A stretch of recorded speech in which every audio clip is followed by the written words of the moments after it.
They earn less. Having a choice does not mean that you're less ambitious, and your comments are absolutely deplorable. Sean, I would like Less you. ambitious in the workforce. I would like you to address it. You're a father. You have a daughter. Bonjour tout le monde, donc bienvenue sur cette vidéo sur les différences hommes-femmes. Peut-être que comme moi, vous en avez marre d'entendre ceci, cela, un peu la guerre des sexes, l'histoire sur les environnements, etc. Qui sont les méchants, qui sont les gentils. Donc j'ai un peu réfléchi sur ces questions et je vais vous proposer une approche sans guerre, sans référence culturelle, sans choses comme ça, quelque chose de très froid. Mais qui vous permettra d'avoir une vision beaucoup plus globale et d'arrêter de souffrir de tout ça, de taper un coup à gauche, un coup à droite, de perdre votre identité, enfin, toutes ces choses. Voilà, vous avez... Ce qui est intéressant pour commencer, c'est de parler de ce qui se passe à l'état d'embryon. En fait, on remarque à l'état d'embryon que si on a un embryon garçon ou fille, je parle par rapport à la génétique, s'il y en a un qui va être en contact avec de la testostérone, il va se développer en garçon. Et s'il n'est pas en contact avec de la testostérone, il va se développer en fille. Quel que soit sa chromosomie, quoi. Même s'il a un chromosome Y, s'il n'y a pas de testostérone, il va devenir une fille par défaut. Et si on a un bébé qui a 2 chromosomes X, qui est une fille, mais qu'on injecte de la testostérone, il va se développer en garçon. Donc ça nous permet de déduire deux choses. La première, c'est que les humains sont tous des filles par défaut, quelque part. Et la deuxième, c'est que la testostérone, c'est vraiment le truc qui fait la différence entre les garçons et les filles. Et en fait, on peut dire quelque part que le garçon est une fille modifiée par l'influence d'une hormone, qui est cette hormone, celle de la testostérone. Donc je pense, pour faire la comparaison, déjà, c'est intéressant de considérer la femme comme une référence et l'homme comme une femme, mais avec certaines caractéristiques qui diffèrent par rapport à la femme. Donc ce qui nous intéresse en fait, c'est l'influence de la testostérone. Alors comment est-ce qu'on peut connaître l'influence de la testostérone? Déjà il y a ce qu'on sait par rapport à la molécule, qu'on peut voir dans la biologie. Il y a l'étude des transsexuels, qui est vachement intéressante parce que on a des femmes qui veulent transformer leur corps en un corps d'homme, donc qui vont utiliser de la testostérone pour ça, donc elles peuvent sentir les effets et voir ce qui change en elles au moment où ils consomment cette hormone. Et pareil, les transsexuels homme vers femme qui peuvent utiliser des molécules qui inhibent la testostérone et avec qui on peut discuter et qui du coup peuvent dire qu'est-ce qu'elles ressentent par rapport à l'usage, à la disparition de leur testostérone. Autre possibilité aussi, peut-être, regarder l'effet des amphétamines, qui est proche des effets de la testostérone. Donc, qu'est-ce qui distingue un mec qui consomme beaucoup d'amphétamines par rapport à quelqu'un qui n'en consomme quasiment pas. Heureusement, on a pas mal de sources entre internet, des jeux comme Second Life qui permet de discuter avec plein de gens du monde entier, avec des passions et des tendances différentes. Et donc grâce à ça, on peut extraire les axes suivants. Un plus grand désir sexuel, une résistance et une force physique accrue, et plus d'assurance. On remarque aussi chez les consommateurs d'amphétamines une influence, notamment une plus grande résistance à la peur, à la douleur, un genre de détachement émotionnel en fait. C'est assez intéressant du fait qu'on remarque aussi en psychiatrie que les hommes sont plutôt sujets aux psychoses et les femmes plutôt sujets aux névroses. Et donc plutôt à la paranoïa, donc des choses comme ça.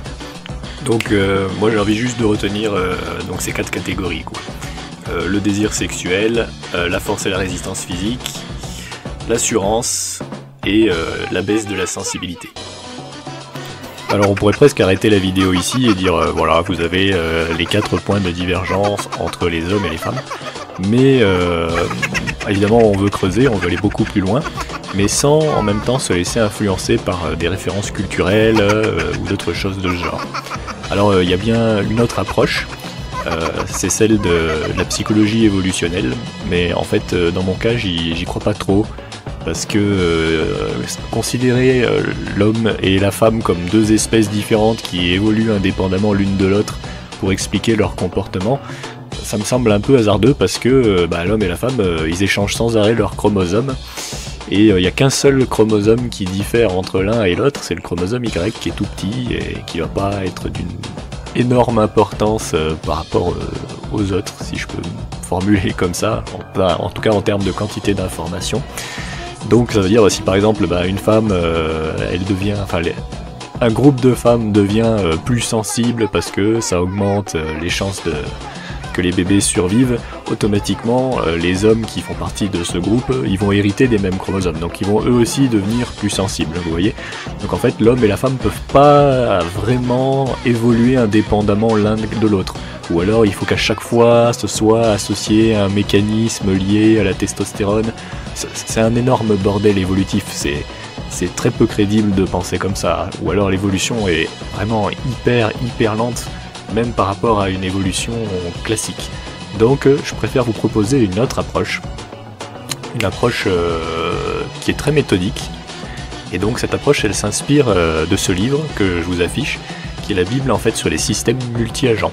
Donc en gros c'est une étude qui permet d'étudier comment peuvent fonctionner les groupes de robots, donc là on est sur des robots, quels vont être leurs enjeux, et donc du coup quels vont être les comportements les plus adaptés par ces robots pour survivre. Donc je vais simplement exploiter le paradigme de pensée de l'auteur qui a réalisé ce livre, et je vais le projeter sur les hommes et les femmes. De cette façon, je pourrais sortir quelque chose de froid en fait. Et mon hypothèse, en gros, c'est que le cerveau des hommes ou des femmes, qui est plus ou moins le même à mon avis, c'est un organe d'adaptation.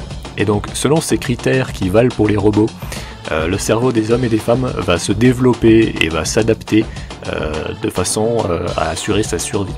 Donc je pars du principe que le cerveau étant flexible, les hommes et les femmes vont tendre vers des comportements qui sont proches de ceux des robots en fait finalement. Je dis ça grossièrement, hein, les humains ne sont pas des robots évidemment, mais s'ils ont des intérêts communs, si le robot trouve une stratégie de survie, il y a de grandes chances pour que l'humain la trouve aussi en fait. C'est parti, voilà donc comment nous allons procéder. Donc pour chaque caractéristique qu'on a associée donc à la testostérone, on va imaginer des types d'environnement qui imposent différentes stratégies qui dépendent de cette caractéristique. Par exemple, pour le libido, on peut imaginer soit une société puritaine, donc qui rejette tout ce qui est lié à la sexualité, soit une société qui met tout en avant. On peut aussi imaginer une société intermédiaire si ça nous semble pertinent. Pour la force physique, on peut imaginer une société très dure, dans laquelle les hommes ne peuvent survivre qu'en groupe grâce à leur force, dure, dans laquelle un homme seul peut survivre grâce à sa force, mais pas une femme, parce que c'est trop dur, et une société douce, dans laquelle les deux peuvent survivre seuls, sans avoir besoin d'assez de force. Pour ce qui est de l'assurance, on peut imaginer une société qui favorise les gens qui se mettent en avant, et une société qui, au contraire, n'admet pas que les gens se mettent en avant et va les défavoriser.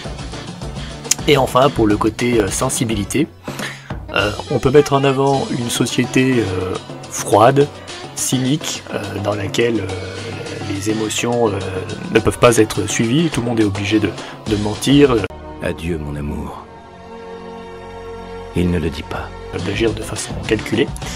Et à l'inverse, une société extrêmement sensible, morale, qui rejette tout ce qui est la violence, qui rejette tout ce qui est mécanique, et qui a la volonté de vivre dans un monde plus doux. Donc ça nous donne différents types d'environnement. Et donc je vous propose en fait d'analyser axe par axe quelles vont être les conséquences des environnements par rapport aux caractéristiques, soit pour les hommes, soit pour les femmes.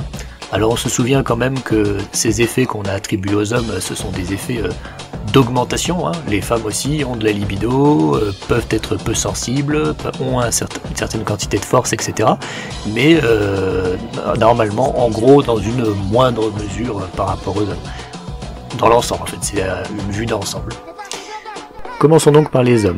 Donc si on parle par exemple de la société puritaine, donc pour les hommes, elle représente beaucoup plus de refoulement et de frustration. Donc ça peut conduire à des attitudes, à des conduites qui sont déviantes, à des choses un peu bizarres, et peut-être à davantage de viol et de machiavélisme autour de l'accès au sexe. A contrario, une société dans laquelle le sexe est plus ouvert, plus toléré, semble pour eux une alternative beaucoup moins frustrante, donc où ils devraient développer moins de déviance et faire preuve de moins de comportements agressifs et violents envers les femmes. Si maintenant on voit par rapport à la force, donc dans les sociétés très dures où les hommes peuvent survivre seulement en groupe, ça va les obliger à développer leurs facultés sociales parce que ils pourront pas faire les choses comme ils l'entendent. Donc ils devraient développer certaines compétences, notamment à l'obéissance, à la docilité, mais aussi probablement à la manipulation. Dans le cas où ils sont dans un environnement dur, mais pas trop dur pour survivre seuls, eh ben, ils ont la possibilité de développer une très grande autonomie. Et donc, a priori, on peut s'attendre à ce qu'ils soient moins sociaux, dès qu'ils développent moins leurs capacités sociales, et qu'ils soient plus dans la générosité que dans le calcul et la manipulation, et qu'ils soient pas du tout obéissants, quoi, très sensibles aux libertés individuelles. Dans une société très douce, alors là c'est un peu la même chose, sauf que par rapport aux femmes il y a des choses qui vont changer, et donc les hommes vont être davantage en position de faiblesse, on va en revenir, donc ça va beaucoup dépendre des femmes. Ensuite au niveau de l'assurance, donc dans un cadre qui favorise les gens qui se mettent en avant, ils vont être encouragés donc à faire ressortir leur agressivité, tout ce qui est lié à leur testostérone, donc ils vont plutôt être poussés vers des comportements un peu de conquérants, d'agresseurs. Ça risque de développer peut-être chez eux des tendances un peu sadiques, machiavéliques, avec tout ce qui touche un peu à la perversion narcissique, des choses comme ça, parce que si c'est bien de se mettre en avant, donc aussi c'est bien de torturer les autres, d'en être fier, donc on est fier de torturer, donc un peu tout ce genre de choses, ou bien, pas forcément d'ailleurs, ou bien peut-être davantage essayer de réaliser des choses pour être connu, des choses comme ça, donc ça donnerait des hommes, je pense, plutôt actifs mais potentiellement agressifs et destructeurs. Par contre dans un groupe humble, alors là les hommes pourraient pas trop développer ce côté, et ça peut engendrer des attitudes peut-être destructrices, parce que du coup ils doivent contenir leur assurance, donc ils peuvent agir d'une façon qui n'est pas appropriée par rapport à leur société, et après s'en vouloir, donc se refouler eux-mêmes, ou alors ils peuvent se percevoir comme des rebelles à l'inverse, donc on va peut-être sûrement avoir ces types d'hommes. Ensuite pour ce qui est de la sensibilité, dans une société totalement amorale, donc là les hommes devraient avoir plus de facilité, probablement à suivre les règles, à éteindre leurs émotions, à faire ce qu'on dit, à être calculateur, etc. Évidemment ils souffriraient comme les femmes, puisque aussi ont un peu de sensibilité, mais ce serait a priori plus facile pour eux, ils seraient favorisés de ce côté-là. Par contre dans une société morale, et bien là à l'inverse ils seraient plutôt défavorisés, donc la même chose un peu que pour les sociétés dans lesquelles l'assurance n'est pas mise en avant, ils pourraient développer des comportements autodestructeurs, ils pourraient paradoxalement perdre beaucoup en assurance, parce que ils seraient dans un monde en fait qui leur échappe plus par rapport aux femmes, et donc du coup où ils arrivent moins à agir d'une façon appropriée. Donc ça c'était pour les hommes. Maintenant ça peut être intéressant de refaire le même parcours mais pour les femmes.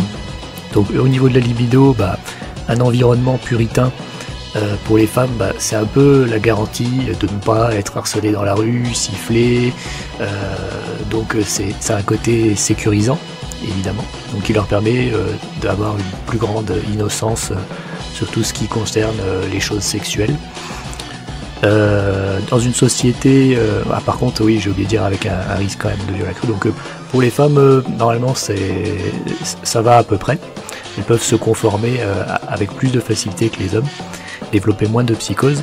Par contre dans une société plus où le sexe est mis en avant et toléré, donc paradoxalement elles sont moins en danger par rapport aux agressions sexuelles, mais elles doivent développer des efforts, faire preuve d'une agressivité supplémentaire qui n'est pas forcément évidente pour elles, pour réussir à se tenir un peu au jour, à s'intégrer dans cette société qui exige plus d'elles sur ce plan-là. Donc probablement une plus grande maturité sexuelle, probablement une capacité davantage à contrôler son corps, à émuler certaines attitudes, etc.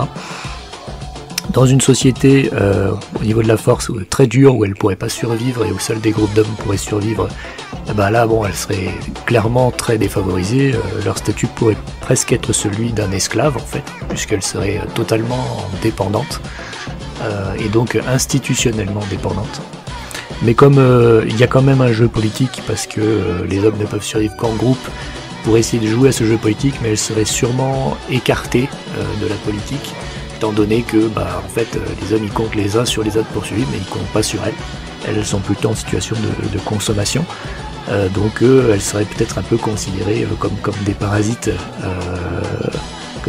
inférieurs, et elles devraient essayer de survivre avec ça, donc en développant des charmes, en essayant de se faire bien voir, en évitant à tout prix d'être exclues du système dont elles dépendent. Donc elles se conformeraient, elles seraient potentiellement beaucoup plus soumises, quoi. Dans une société dure où un homme seul peut survivre mais pas une femme, donc là leur situation serait un peu moins pire forcément, mais elles auraient toujours besoin de l'homme pour survivre, donc ce qui les obligerait à des attitudes de séduction. Par contre, ce qui est intéressant, c'est que comme les hommes ils seraient plutôt plus ou moins isolés les uns par rapport aux autres et plutôt autonomes, elles disposeraient d'un pouvoir supplémentaire, c'est qu'elles n'auraient pas besoin forcément de se conformer à la société, à ses exigences, à ces choses-là. Il leur suffirait en fait de réussir à séduire un homme pour subvenir à leurs besoins. Donc on aurait potentiellement des femmes plus extraverties, plus manipulatrices, avec quand même surtout plus manipulatrices, je pense. Et dans un environnement doux, là, les femmes et les hommes seraient clairement égales du coup sur ce plan. Donc il n'y a plus de défavorisme, donc elles seraient, il n'y a pas grand chose à dire de ce côté-là, quoi. Elles seraient libres, il n'y aurait aucun problème comme par rapport aux hommes. Ensuite, au niveau de l'assurance, donc dans une société où il faut frimer, pour avancer, forcément les femmes se retrouveraient défavorisées.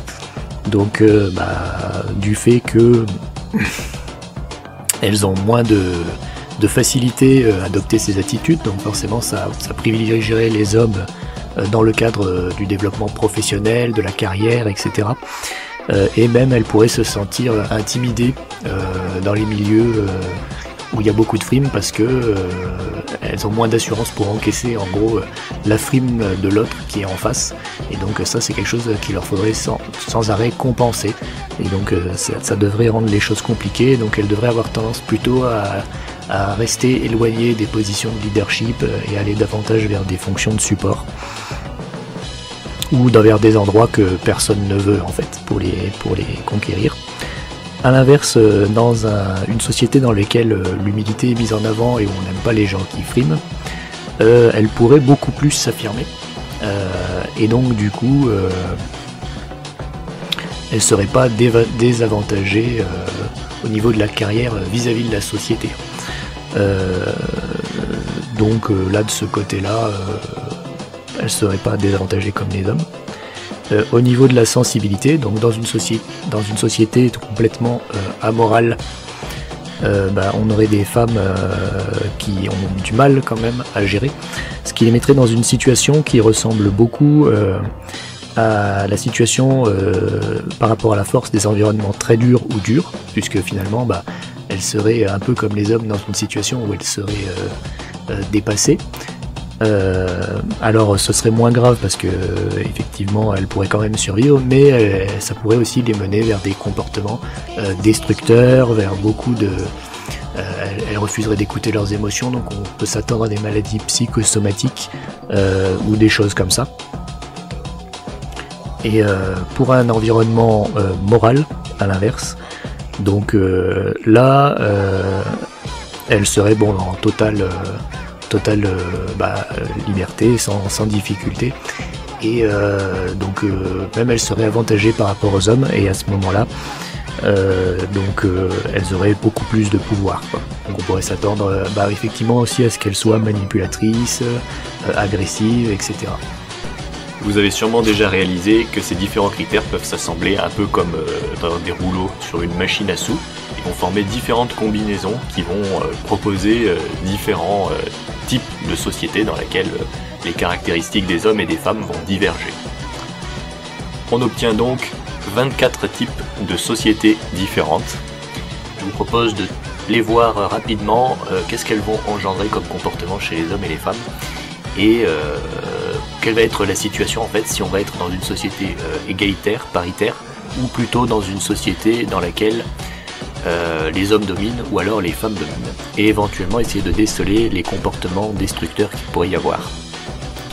Alors plutôt que de vous les montrer tous un par un, je vous propose de faire un tour rapide et de montrer quelques cas plus intéressants que d'autres, ou plus extrêmes.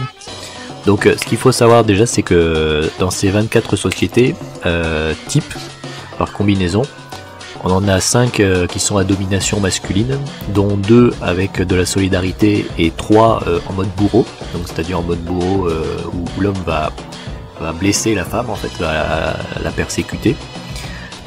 On a 15 modèles de domination féminine, dont 5 en mode bourreau, et 4 avec solidarité. On a 4 situations d'équilibre des forces sur les 24. En tout, on a 14 sociétés types où l'homme va être potentiellement toxique pour la femme, et 5 où c'est la femme qui va être toxique pour l'homme. Et 6 en tout dans lequel il y aura de la solidarité entre l'homme et la femme. Alors je vous propose de chercher le pire modèle de société pour les femmes, puis ensuite le pire modèle de société pour les hommes. Donc pour les femmes, pour moi c'est la société numéro 1 qui est la pire. Donc la société puritaine, très dure, où il faut frimer pour réussir et sans moralité.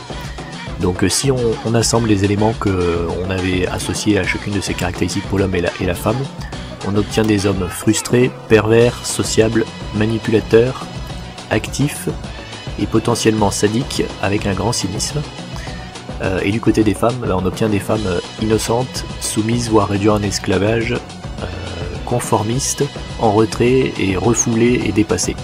Donc on est vraiment dans une situation où l'homme est fort, méchant, organisé de son côté, la femme est dépassée, innocente, etc. Donc non seulement il va la dominer, mais comme il est frustré et pervers à cause du côté puritain, il va certainement abuser d'elle et les choses vont mal se passer de ce côté-là. Sans parler du fait qu'il est aussi potentiellement sadique, donc on a vraiment tous les ingrédients pour avoir des hommes destructeurs et qui vont abuser des femmes. Si maintenant on essaie d'imaginer la pire situation pour les hommes, donc moi je dirais que c'est la société numéro 23. Donc la société numéro 23, puritaine, douce, où on est plutôt pour la modestie et la morale. Donc à ce moment-là, si on met les éléments, on obtient des hommes frustrés, pervers, avec des tendances autodestructrices, du refoulement, et donc 2 fois autodestructeurs, donc ils sont très autodestructeurs et perdus. Et de l'autre côté, on a des femmes innocentes, mais puissantes, manipulatrices et agressives. Donc en fait, on va avoir des hommes qui sont frustrés, autodestructeurs et perdus, face à des femmes qui sont puissantes, manipulatrices et agressives, mais qui sont aussi innocentes. Donc elles vont pas marcher un peu dans leur délire sexuel, qu'elles considéreront comme impur. Et du coup, on va avoir des hommes qui essayent d'avoir plus de sexe avec les femmes, mais en même temps qui culpabiliseront et qui se feront écraser par les femmes qui en joueront tout en étant en position de force, qu'elles voudront faire probablement aussi pour se défendre. Donc là on est vraiment un homme incompris, perturbé, destructeur face à des femmes qui vont le manipuler et qui vont le rejeter, quoi. Alors maintenant, je trouve que ce serait intéressant aussi de parler des situations où règne l'équilibre. Elles sont assez rares pour qu'on les mentionne, et puis on parle souvent de parité, donc j'ai dit que j'en avais décelé 4.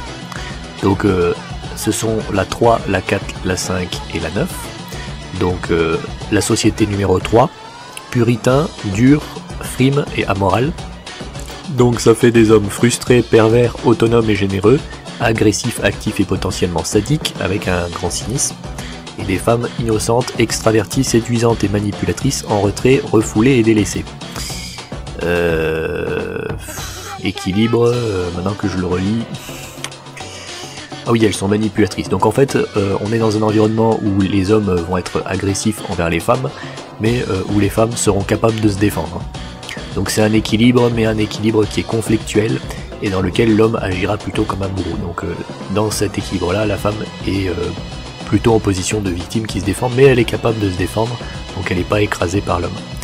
Après, la numéro 4, on a une société libérée, dure, avec de la frime et amorale, ce qui nous donne un homme autonome et généreux, agressif et potentiellement sadique, cynique, une femme mature sexuellement, extravertie, séduisante et manipulatrice, en retrait, refoulée et dépassée.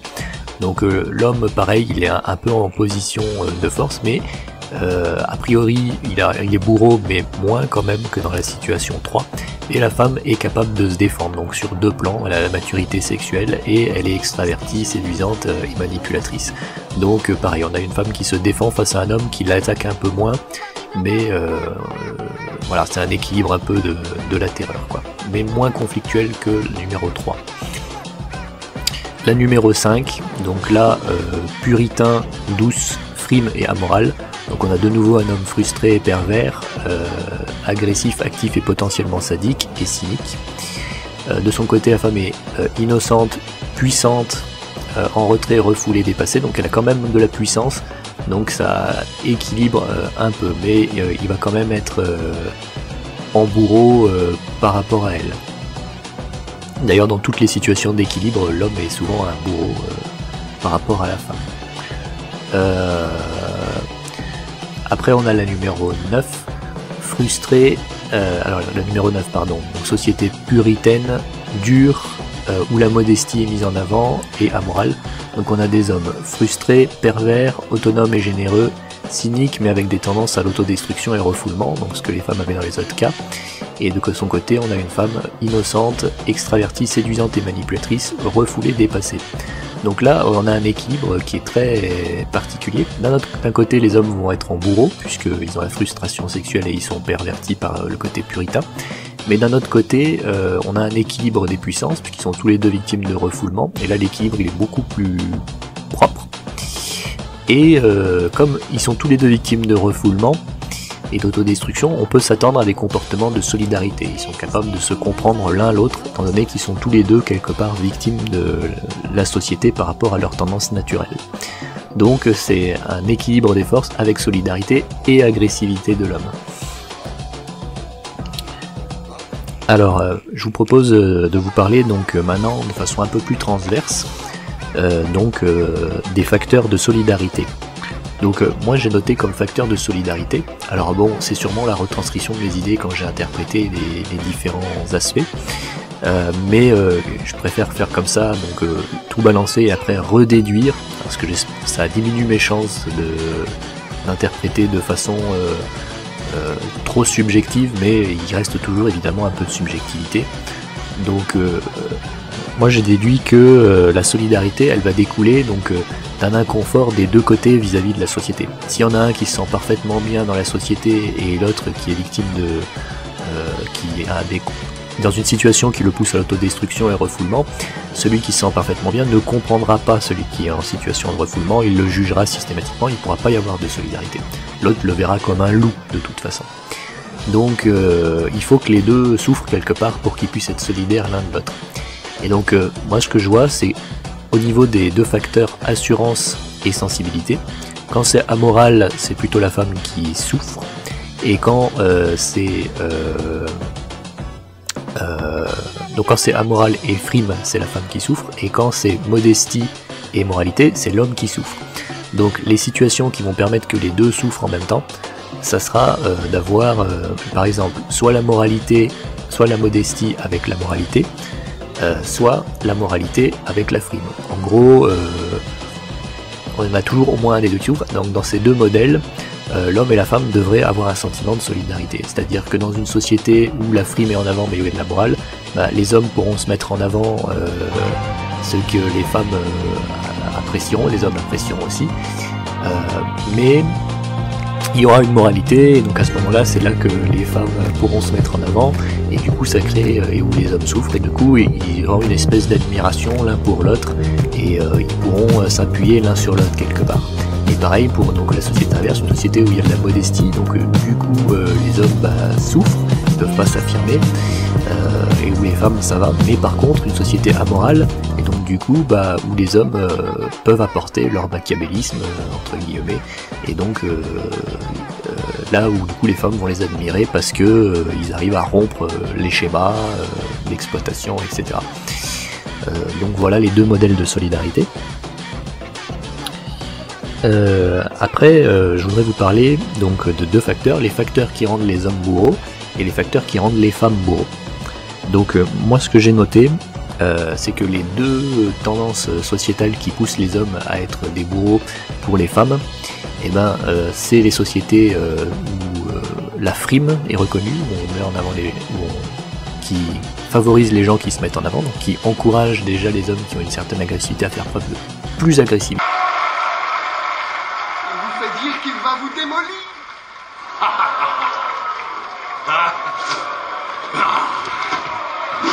De plus s'avancer encore, donc ils peuvent les rendre potentiellement sadiques, pas tous, mais quand même il y a une influence. Et au niveau de la libido, c'est les sociétés puritaines, donc qui les rendent très pervers et qui en même temps rendent les femmes plus innocentes, donc moins capables de gérer la libido des hommes. Donc c'est vraiment les deux choses à éviter pour éviter qu'on ait des hommes pervers narcissiques et pervers sexuels. Après, du côté des facteurs qui rendent les femmes bourreaux des hommes, donc là, on a effectivement le côté puritain. Alors le côté puritain qui rend les hommes bourreaux des femmes, mais dans une situation où les femmes sont en position de domination, en position de force. Si on a à la fois un cadre qui rend les hommes, qui oblige en fait les hommes à être toxiques pour les femmes pour subvenir à leurs besoins, et un cadre en même temps où les femmes peuvent se défendre contre les hommes, et ça autodétruit les hommes automatiquement. Ils deviennent des ennemis en situation de faiblesse et qui ne peuvent pas survivre sans attaquer, donc c'est là que la femme devient un bourreau pour l'homme. Alors maintenant je voudrais quand même nuancer un peu le modèle. Déjà, il faut voir que les sociétés qu'on a présentées, puritains, libérés, frime, pas frime, amoral, moral, ce sont des sociétés extrêmes. C'est-à-dire que là, en fait, ce modèle, il a plus pour objectif de donner un cadre, en fait. Mais il faut voir plutôt ces éléments comme une espèce de jauge qu'on peut déplacer plus d'un côté et plus de l'autre, et où les différences entre les hommes et les femmes vont aller plutôt dans une tendance ou plutôt vers l'autre. Vous voyez, c'est un genre de dégradé. Il faut bien avoir conscience de ça. Donc du coup, même si la majorité des sociétés mènent à des modèles conflictuels ou de domination, ça ne veut pas dire qu'on ne peut pas créer une société plus paisible que l'une de ces 24 sociétés en faisant jouer la nuance, en ne créant pas une société totalement puritaine ni totalement libérée, en ne faisant pas une société totalement amorale ni totalement morale, pareil pour la frime et la modestie, etc. Je pense qu'il y a des réglages à faire entre tous ces hommes, et puis on peut obtenir différentes combinaisons qui peuvent même créer de nouveaux états, où les dominations peuvent s'inverser, où il peut ne pas y avoir de domination ni de bourreau, donc c'est plus un cadre, quoi. Il faut vraiment avoir conscience de ça. La deuxième chose, c'est que même si j'ai pris j'ai fait beaucoup d'efforts pour avoir une approche méthodologique, il y a quand même de l'interprétation à un moment ou à un autre, c'est-à-dire les types de sociétés, les réactions sur les hommes, les types de sociétés, les réactions sur les femmes. Donc c'est quand même fait par rapport à mes connaissances en psychologie, à ma vision des choses aussi, peut-être un peu à des références culturelles. Donc quelque part, chacune de ces interprétations peut être remise en question, doit être remise en question. Donc ça s'améliore, quoi. Et ensuite, la combinaison donc des profils hommes-femmes pour déterminer qui domine qui sera le bourreau de qui, pareil, c'est dans l'interprétation. Alors normalement, c'est plus fiable que si je vous avais juste philosophé des trucs en vous disant voilà, l'homme est comme ça, la femme est comme ça, parce que l'évolution, elle porte l'enfant et tout, où là, on va quand même beaucoup plus facilement vers de l'interprétation culturelle. Ce qui est intéressant dans cette approche, si vous voulez, c'est que j'ai coupé le problème en plein de petits morceaux, et j'ai traité ces petits morceaux comme des cas qui sont plus évidents, dans lesquels on a moins de chances de se tromper ou de dire n'importe quoi. Et après, l'assemblage de ces petits morceaux, il est fait de façon mécanique, et donc ça coupe, ça détruit vachement les préjugés, mais ça veut pas dire qu'ils sont totalement éliminés de l'analyse. Après, il faut bien vous souvenir que la différence qui a été faite entre les hommes et les femmes, et je l'ai expliqué au début, c'est une différence de tendance, c'est-à-dire les hommes ne sont pas, ils ne veulent pas plus de sexe, sont pas plus forts, ont pas plus d'assurance et moins de sensibilité que les femmes dans l'absolu à chaque fois. C'est plutôt une tendance globale, c'est-à-dire que ce genre de truc, ça s'applique sur des groupes. En gros, par exemple, dans une société, donc comme la société numéro 1 où les hommes sont dominateurs, etc., ça ne veut pas dire que tous les hommes vont être dominateurs avec leurs femmes, etc. Mais quand même, si vous êtes un genre de département de la justice, il faut vous attendre à beaucoup plus d'agression de ce côté-là, ou à ce que les choses se passent plutôt comme ça, vous voyez. Mais évidemment, hein, vous prenez une femme nymphomane, qui fait du catch, qui a tout réussi dans sa vie et qui est dénuée de moralité, vous la mettez devant un homme lambda, elle ressemblera plus à un homme tel qu'il est défini ici, et lui il ressemblera plus à une femme. Donc il faut bien se souvenir que c'est une analyse de tendance. Ensuite, la définition des sociétés. À chaque fois on a raisonné en considérant que les hommes et les femmes partageaient la même société. Et en fait c'est beaucoup plus compliqué parce que par exemple vous prenez la France, donc la France on pourrait dire que c'est un pays qui est entre le puritain et le libéré, avec une vie qui est entre le doux, le dur et le très dur, j'arrive pas trop à définir, où la frime, on est quelque part entre la frime et la modestie, et entre la moralité et la moralité, en fait on est assez nuancé. Mais vous n'avez pas la même société dans toute la France. C'est-à-dire que si vous habitez en ville ou à la campagne, déjà les choses changent. On pourrait dire qu'en ville, dans une ville où les loyers sont pas trop chers et où il y a du boulot, la vie est douce. À la campagne où chacun tient sa ferme, la vie est dure. Et dans un endroit comme Paris, alors Paris c'est pas un bon exemple, dans une banlieue par exemple, avec des gangs, etc., on peut dire que la vie est très dure.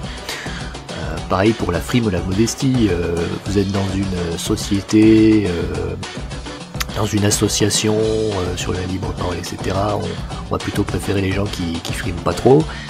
Vous êtes dans un cabinet de commercial ou de trader, la frime va vous mettre en avant, vous voyez. Amoral, moral, c'est la même chose, hein. Vous êtes au comité d'éthique d'un hôpital, vous pouvez pas vous permettre d'être amoral. Vous êtes dans un business sans moralité, votre société est amorale. Donc vous avez des îlots de sociétés différentes un peu partout, et même on peut dire que les gens, au cours de leur vie, passent par plusieurs types de sociétés, c'est-à-dire quand ils sont enfants, ils évoluent dans un certain type de société, et puis après quand ils changent de métier, ils passent à un autre type de société, et chacune de ces sociétés va avoir une empreinte sur leur développement psychologique, et donc ils vont être un peu la combinaison des différentes sociétés par lesquelles ils seront passés. C'est aussi ça qui les construit. Donc vous voyez, tout ça est extrêmement compliqué. Mais au moins on peut voir quels sont les types de sociétés toxiques, les choses à éviter, etc. Donc voilà, après ce modèle, je vous l'offre comme ça, un brut de fonderie, parce que j'ai apparu dans la tête, il fallait que ça sorte, que je le partage, mais j'ai conscience que c'est qu'une ébauche, une approche, un concept, et donc je pense pour en faire quelque chose de sérieux, il faudrait essayer de confronter à des sociétés qui existent vraiment pour voir si ça colle, faire des choses comme ça, quoi. Et puis enfin, il y a un dernier thème que j'ai pas abordé, c'est évaluer la rencontre entre un homme et une femme qui appartiennent à deux sociétés différentes. Parce que vous pouvez avoir une femme qui vient d'un environnement où les femmes dominent, face à un homme qui vient d'un environnement où les hommes dominent. Vous avez encore du coup 24 x 24 combinaisons possibles. Je pense notamment au mariage mixte entre les pays, mais aussi entre les catégories socio-professionnelles, entre un tas de choses qui vont encore complexifier, quoi. Voilà, c'est tout.